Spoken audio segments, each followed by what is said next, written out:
सर्वप्रथम आप सभी का बहुत बहुत धन्यवाद हमारी इस वीडियो को देखने के लिए।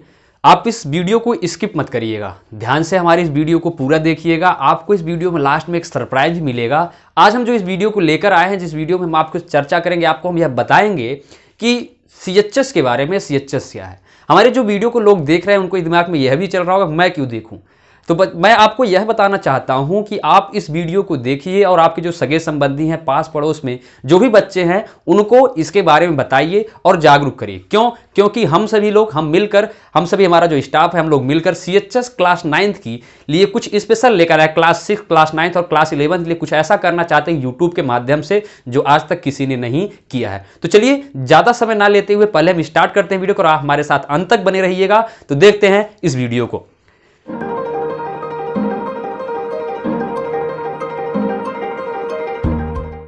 सीएचएस क्या है? सीएचएस का पूरा नाम है central Hindu school. Central Hindu school की स्थापना जो है सर्वप्रथम एनी बेसेंट ने की थी और इनमें इनकी मदद किए थे आर्थर रिचर्डसन। तो जो इसके संस्थापक थे doctor Annie Besant. Doctor Annie Besant ने सर्वप्रथम किराए पर बनारस में एक जगह किराए पर मकान लेकर उन्होंने बच्चों को पठन पाठन का कार्य आरंभ किया। फिर उसके बाद काशी के जो महाराज थे, काशी नरेश महाराज, जिनका नाम प्रभु नारायण सिंह था, उन्होंने अपनी स्वयं की जमीन इनको डॉक्टर एनी बेसेंट को दान की। जो इसका एरिया 70 एकड़ में था, 70 एकड़ की जमीन दान में दी। तब वहां पर जाकर सीएचएस की स्थापना 7 जुलाई 1898 ईस्वी में की गई। सीएचएस जो हमारा कैंपस है सेंट्रल हिंदू स्कूल, वह 3 भागों में बटा हुआ है। पहला है प्राइमरी लेवल। प्राइमरी में एलकेजी से लेकर कक्षाएं 5 तक संचालित की जाती हैं। सेंट्रल हिंदू बॉयज स्कूल और सेंट्रल हिंदू गर्ल्स स्कूल। इसमें सेंट्रल हिंदू बॉयज स्कूल मतलब सिर्फ लड़कों के लिए पढ़ाई होती है और सेंट्रल हिंदू गर्ल्स स्कूल में सिर्फ लड़कियां ही अध्ययन कार्य करती हैं। ठीक है। इसके बाद हम अब बात करते हैं कि सीएचएस में आप प्रवेश कैसे ले सकते हैं, सीएचएस का क्रेज क्यों है। कुछ लोग कहते हैं बीएचयू है, बीएचयू नहीं। अभी हमने आपको बताया इसका स्टेब्लिश 7 जुलाई 1898 यानी 7 जुलाई 1898 ईस्वी में हुआ था। ठीक है बच्चों। तो कर्ण घंटा नामक स्थान पर डॉक्टर एनी बेसेंट ने पहले किराए पर मकान लेकर पढ़ाना प्रारंभ किया। चलिए इसकी एंट्रेंस एग्जाम के बारे में समझते हैं। इसका जो एंट्रेंस एग्जाम होता है, एंट्रेंस एग्जाम का मतलब क्या हुआ? एंट्रेंस एग्जाम मतलब वह एग्जाम जिसको आप पास आउट करके उस संस्था में दाखिला लेते हैं या एडमिशन के लिए प्रवेश कर सकते हैं। तो इसमें सबसे पहले हम यह समझते हैं इसमें कितनी सीट है, एंट्रेंस एग्जाम फीस कितनी है, हम कैसे इसमें सिलेक्शन ले सकते हैं।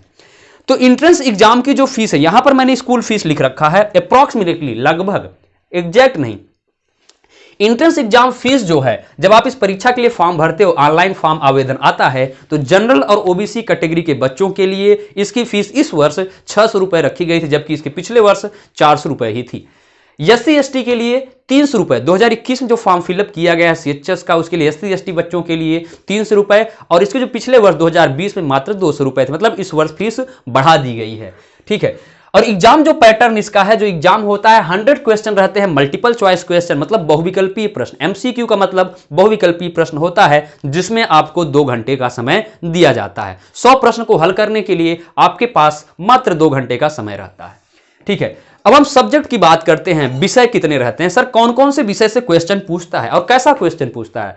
तो बच्चों क्लास 6 और क्लास 9 के लिए जो सब्जेक्ट हैं वो मेनली 5 सब्जेक्ट हैं। सिर्फ क्लास 6 और 9 बता रहा हूं। Mathematics, science, English, Hindi, social science. प्रत्येक सब्जेक्ट से, एवरी सब्जेक्ट मतलब मैथमेटिक्स से 20 क्वेश्चन, 20 क्वेश्चन और साइंस से 20 क्वेश्चन, इंग्लिश से 20 क्वेश्चन, हिंदी से और सोशल साइंस से भी 20-20 प्रश्न यानी 20-20 क्वेश्चन पूछे जाते हैं। यानी पांचों विषयों को मिलाकर कुल 100 प्रश्न बनाए जाते हैं। 100 प्रश्न के लिए आपके पास 2 घंटे का समय रहता है। ठीक है। अब इसके बाद हम समझते हैं क्लास 6 और 9 हो गया। अब क्वेश्चन बेस्ड किसके ऊपर रहते हैं? सर क्लास 6 में जो एंट्रेंस एग्जाम में क्वेश्चन पूछे जाते हैं वह किस पर आधारित होते हैं? तो बच्चों आप कक्षा 5 में जो चीजें पढ़ रहे होते हो, कक्षा 5 के बेस्ड का क्वेश्चन आपसे पूछा जाएगा कक्षा 6 वालों में। और क्लास 9 के लिए जो एंट्रेंस एग्जाम देंगे, क्लास 8 की जो चीजें होती है, क्लास 8 में जो मैथमेटिक्स का पोर्शन है, जो आपका सिलेबस है, साइंस का, हिंदी का, इंग्लिश का, सोशल साइंस का और मैथमेटिक्स का, उससे रिलेटेड प्रश्न पूछा जाता है। चलिए अब बढ़ते हैं आगे क्लास 11 की तरफ। क्लास 11 में एडमिशन लेने के लिए आप कक्षा 10 पास आउट होने चाहिए, आपकी मार्कशीट होनी चाहिए आपके पास। ठीक है। कक्षा 10 आप पास हो। क्लास 10 पास आउट करने के बाद मैथमेटिक्स के लिए सब्जेक्ट है हमारे पास math, physics, chemistry, English, Hindi और जीएस। जीएस मतलब जनरल हिस्ट्री, सामान्य अध्ययन। बायो की बात करें, जो बायोलॉजी बच्चे लेते हैं, तो यहां पर सिर्फ आप मैथमेटिक्स को हटाकर बायोलॉजी सब्जेक्ट, बाकी सभी सब्जेक्ट मैथ वाले ही रहेंगे, यानी biology, physics, chemistry, English, Hindi और जीएस रहेगा। आर्ट और कॉमर्स की बात करते हैं। कुछ बच्चे क्लास 11 में आर्ट और कॉमर्स भी लेते हैं, सभी इंजीनियर डॉक्टर ही नहीं बनते। तो चलिए आर्ट और कॉमर्स क्या लेते हैं, history, economics, polity, geography, general math यानी सामान्य गणित, यानी इनसे रिलेटेड प्रश्न आपको 100 प्रश्न आपको भी पूछा जाता है क्लास 11 के लिए भी। अगर बच्चों आपका सिलेक्शन सीएचएस में हो जाता है ना, तो आप समझ लो कि आपसे बड़ा धनी कोई नहीं है, क्योंकि जहां पर आप उसकी मार्कशीट लगाओगे, एक बहुत ही बड़ी संस्था है, एक अच्छी संस्था है, इसके बारे में भी आपको डिटेल बताऊंगा क्यों, समझिएगा। अब आगे, अब ये समझ में आ गया सर ठीक है 100 प्रश्न रहेंगे, ये सब्जेक्ट हमारे पास हैं, अब इसका सिलेबस क्या क्या सब्जेक्ट रहता है उसके लिए मैं एक अलग वीडियो बनाऊंगा, उसमें आपको विस्तार से बताऊंगा, और बहुत कुछ है विस्तार से आपको बताने के लिए, बस हमारे साथ अंत तक बने रहिएगा वीडियो में। कक्षा 6 में सर फॉर्म भरने के लिए कितनी सीट होगी, सर कितने बच्चे एडमिशन ले सकते हैं। क्लास 5th वाले जो बच्चे, जैसे बच्चा कक्षा 5 में पढ़ रहा है, क्लास 5th में गया है, ठीक है, उसको 6 का एग्जाम देना है, अगली वर्ष कक्षा 6 में जाएगा, तो वह सीएचएस क्लास 6 का एंट्रेंस एग्जाम भर सकता है, लेकिन उसकी उम्र 10 से 12 वर्ष होनी चाहिए। और बच्चों सीट कितनी है क्लास 6 में, लड़कों के लिए 90 सीट है, लड़कियों के लिए 50 सीट, यानी सेंट्रल हिंदू बॉयज स्कूल में लड़के पढ़ेंगे, लड़की सेंट्रल हिंदू गर्ल्स स्कूल में पढ़ेंगी।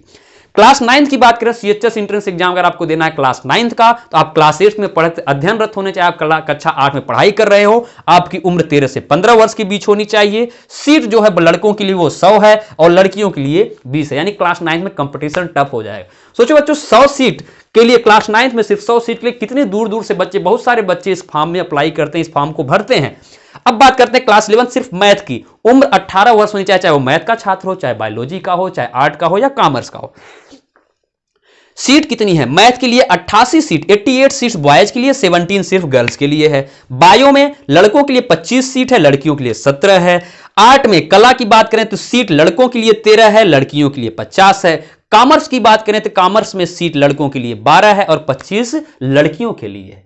अभी मैंने कहा था आपको बीच में सरप्राइज है, क्या सरप्राइज है बच्चों, हम लोग YouTube के माध्यम से हमारे सभी स्टाफ मिलकर आपको सीएचएस सर्वप्रथम, सबसे पहले हम सीएचएस क्लास 9th की जितने भी पोर्शन है उसको हम YouTube पे एट फ्री ऑफ कास्ट यानी मुफ्त में आपको हम पढ़ाने जा रहे हैं। तो हमारी इस वीडियो को ज्यादा से ज्यादा लोगों तक जरूर शेयर करें, अभी स्किप नहीं करना, अभी वीडियो बचा हुआ है। चलिए अब समझते हैं क्यों लोग पढ़ना चाहते हैं सीएचएस में क्या है। सर सीएचएस जो है वह बीएचयू की ही एक संस्था है, यानी बनारस हिंदू यूनिवर्सिटी, जो पूरे भारत में तीसरे पायदान पर है। बीएचयू जो यूनिवर्सिटी है, जो संस्था है, जो विश्वविद्यालय है, वह भारत में तीसरे पायदान पर है। और पूरे विश्व की बात करें यानी वर्ल्ड की बात करें तो 853 रैंक यानी 853 रैंक पर बीएचयू आता है हमारा।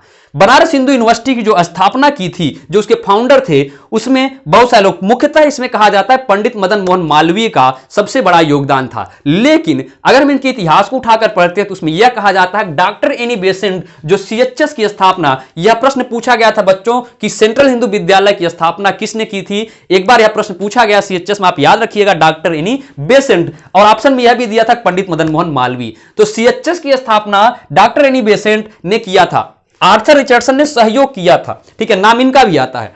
और लेकिन अगर बीएचयू की बात करें तो मुख्यतः बीएचयू के जो फाउंडर है उनपे नाम अगर आता है तो पंडित मदन मोहन मालवीय का सबसे बड़ा योगदान था। लेकिन इनके साथ कौन कौन थे, रामेश्वर सिंह दरभंगा के महाराज, ठीक है, महाराज आप दरभंगा, रामेश्वर सिंह का भी योगदान था। सुंदरलाल के नाम पर ही बीएचयू अस्पताल, जिसे हम कहते हैं बीएचयू हॉस्पिटल, सुंदरलाल चिकित्सालय के नाम से पहले इसे जाना जाता था, अब इसे हम बीएचयू हॉस्पिटल के नाम से जानते हैं। एनी बेसेंट ने ही बच्चों यहां पर क्या किया था, देखिए 7 जुलाई 1898 की सीएचएस की स्थापना, सबसे पहले क्या हुआ, सीएचएस की ही स्थापना हुई थी। उसके बाद बीएचयू की स्थापना कब हुई, 4 फरवरी 1916 यानी 4 फरवरी 1916 में हुई। तो इससे बहुत बाद में हुआ है ना, ये 1800 में हुआ, ये 1916 में हुआ। इसलिए फाउंडर में डॉक्टर एनी बेसेंट का भी नाम आता है कि इन्होंने क्या किया था, जो संस्था थी सीएचएस को, उसको हैंडओवर कर दिया किसके हाथों में, पंडित मदन मोहन मालवीय के हाथों में, और कहा बीएचयू के साथ साथ अब इस संस्था की भी देखभाल आपको ही करनी है।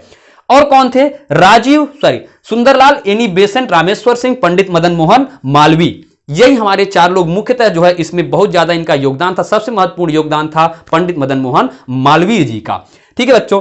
अब इसकी हम बात करते हैं, यहां पर ये जो कैंपस है, 1300 एकड़ में फैला हुआ। 1300 एकड़ मतलब मेन कैंपस बीएचयू की मैं बात कर रहा हूं, सिर्फ बीएचयू का मेन कैंपस, जिसमें बहुत सारी फैकल्टीज हैं, काशी विश्वनाथ मंदिर हैं, बहुत सारी चीजें हैं। जैसे आप जिन विद्यालयों में पढ़ते होगे ना, जितनी बड़ी वहां की आपका जितना बड़ा पूरा विद्यालय होगा, उतनी बड़ी मैं गारंटी देता हूं वहां की सिर्फ एक संस्था होगी। एक संस्था मतलब सिर्फ आर्ट का फैकल्टी होगा, सिर्फ कॉमर्स की फैकल्टी होगी, सिर्फ बीएचयू फिजिक्स की फैकल्टी उतनी बड़ी होगी। ठीक है। और दूसरी चीज, इसी से रिलेटेड एक विद्यालय और है जो मिर्जापुर, बनारस से लगभग 60 किलोमीटर की दूरी पर है, जिसे हम कहते हैं राजीव गांधी साउथ कैंपस। यह 2700 एकड़ में फैला हुआ है और बरखचा में स्थित है, मिर्जापुर जिले में। ठीक है। इसको भारत मंडल ट्रस्ट ने बीएचयू के हाथों हैंडओवर कर दिया था। भारत मंडल ट्रस्ट करके एक ट्रस्ट था जो इस संस्था को चलाता था, उसने बीएचयू के पंडित मदन मोहन मालवीय को इस संस्था को डोनेट कर दिया, कहा कि लीज पर दे दिया, कहा अब आप इस संस्था को चलाइए, इसमें बच्चों को पढ़ाइए, जिसे हम एग्रीकल्चर इंस्टीट्यूट ऑफ साइंस यानी कृषि विज्ञान केंद्र के नाम से भी जानते हैं। वह राजीव गांधी साउथ कैंपस है। 2700 एकड़ का मतलब आप समझते हो कितना हुआ, लगभग 11.3 मतलब 11.5 किलोमीटर के आसपास 11 किलोमीटर कैंपस। सोचो आप, इमेजिन करो जस्ट, इतने बड़े कैंपस में 1300 एकड़। बीएचयू जो मेन कैंपस है 1300 मतलब 5.5 किलोमीटर के एरिया, 5.5 किलोमीटर का क्षेत्रफल। आप सोच रहे 5.5 में बहुत होता है, 5.3 किलोमीटर। ठीक है। तो इसलिए बीएचयू में बच्चे पढ़ना चाहते हैं, वहां पर जाना चाहते हैं। अगर आप यहां सीएचएस में जाते हो, फिर उसके बाद आपका बीएचयू में एंट्रेंस एग्जाम जब दोगे तो आपको बहुत सारी फैकल्टी यानी आपको बहुत सारी सुविधाएं मिलेंगी, आपको छूट दी जाती है। तो इसीलिए बीएचयू का क्रेज या सीएचएस का क्रेज बहुत ज्यादा है। तो अगर आपसे कोई पूछता है कि बीएचयू क्या है और सीएचएस क्या है, तो आप पूरी तरह से उनको डिराइव कर सकते हैं। सीएचएस अलग है और बीएचयू हमारा अलग है। हाँ, सीएचएस संस्था को बीएचयू ही इस समय संचालित करता है। ठीक है बच्चों। तो अगर आप इसके बारे में स्क्रीनशॉट लेना चाहते हो तो मैं थोड़ा सा इसको साइड हो जाता हूं, आप इसका स्क्रीनशॉट ले लीजिए। ठीक है, हो गया।